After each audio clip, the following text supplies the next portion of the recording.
সুমন একাডেমির ইউটিউব চ্যানেলে সবাইকে স্বাগতম। আমরা এবার অধ্যায় 3-এর 48 পৃষ্ঠার 13 নং অঙ্কটি 13 নং প্রশ্নের আলোকে একটি যোগ্যতা ভিত্তিক অঙ্ক করব। অঙ্কটিতে বলা হয়েছে যে 3টি ঘন্টা একত্রে বাজার পর যথাক্রমে 15, 20 এবং 25 মিনিট অন্তর অন্তর বাজতে লাগলো। প্রথম প্রশ্ন ক, 15, 20 এবং 25-এর গসাগু নির্ণয় করো। আচ্ছা, এখন দেখো, এতক্ষণ আমরা গসাগু করেছি, 2টা সংখ্যা ছিল, এখন 3টা সংখ্যা। এখন কি করব? প্রথমে 2টা সংখ্যার গসাগু করব, 15 আর 20-এর গসাগু করব। গসাগু করে যেটা গসাগু হবে সেই গসাগু দিয়ে আবার 25কে ভাগ করব, অর্থাৎ সেই সংখ্যার সাথে 25-এর গসাগু করব। চলো আমরা অঙ্কটা করলেই বুঝে যাবে তোমরা। চলো গসাগুটা করে ফেলি। তাহলে 15, 20, 25-এর গসাগু নির্ণয় করি। 15 দিয়ে 20কে ভাগ করি, তাহলে কত হয়? 15 একে 15, রইল 5। এবার 5 দিয়ে কি করব? আবার 15কে ভাগ করব, 3 5-এ 15। এবার ভাগশেষ নেই, তাহলে গসাগু কত? 5।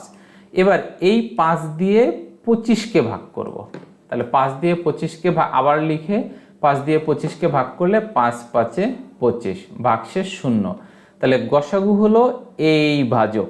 মনে রাখবা, গসাগু সবসময় সর্বশেষ ভাজক। তাহলে এই 5 হলো গসাগু।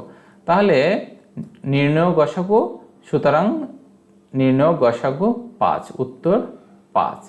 এবার পরের প্রশ্ন, কতক্ষণ পর ঘন্টাগুলো আবার একসঙ্গে বাজবে?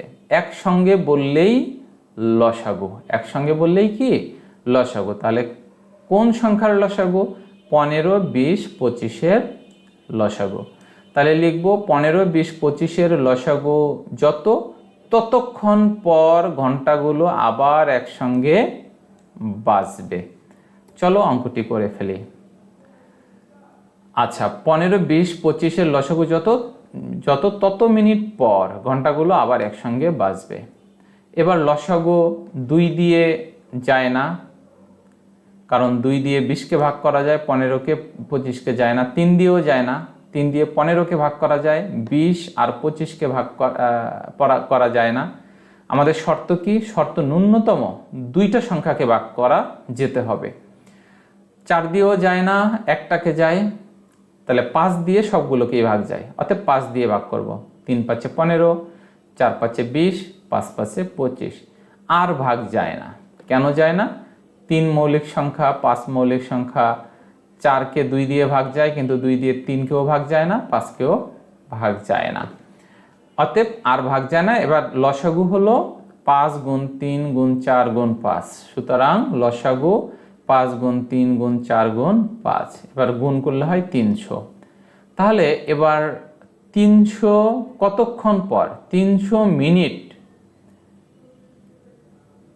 300 মিনিট পর ঘন্টাগুলো আবার একসঙ্গে বাজবে। এবার মিনিটকে আমরা একটু ঘন্টা বানিয়ে দিই। 300 মিনিট পর ঘন্টাগুলো আবার একসঙ্গে বাজবে। আমরা জানি 1 ঘন্টা সমান 60 মিনিট। এবার আমরা যদি 300কে 60 দিয়ে ভাগ করি, তাহলেই ঘন্টায় পরিণত হয়ে যাবে। তাহলে 300 মিনিট সমান 300 ভাগ 60, ঘন্টা সমান 5 ঘন্টা, অর্থাৎ 5 ঘন্টা পর একসঙ্গে বাজবে। উত্তর, ঘন্টাগুলো আবার 5 ঘন্টা পর একসঙ্গে বাজবে। এখানে ঘন্টায় মূর্ধন্য হবে। হ্যাঁ, তাহলে আমরা খ নং প্রশ্নের সমাধানটা করে ফেললাম। এবার গ নং অঙ্কটা কি বলছে? ঘন্টা 3টি দুপুর 1টায় বাজে।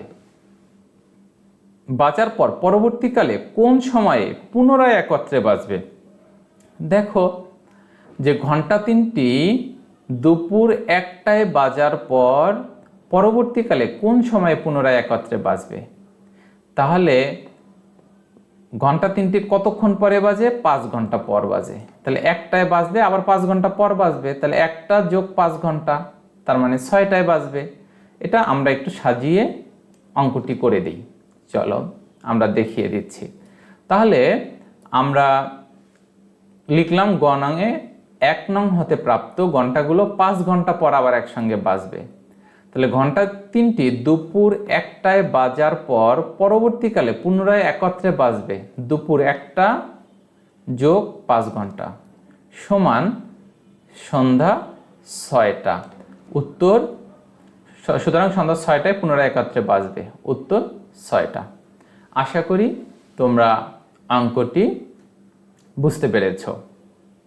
অনেক অনেক ধন্যবাদ। কমেন্টস করে অবশ্যই জানাবে অঙ্কগুলো ভালোভাবে বুঝতে পারছো কি না। অনেক অনেক ধন্যবাদ অঙ্কগুলো দেখার জন্য। পরবর্তী অঙ্কটি দেখার আমন্ত্রণ জানিয়ে শেষ করছি। আল্লাহ হাফেজ।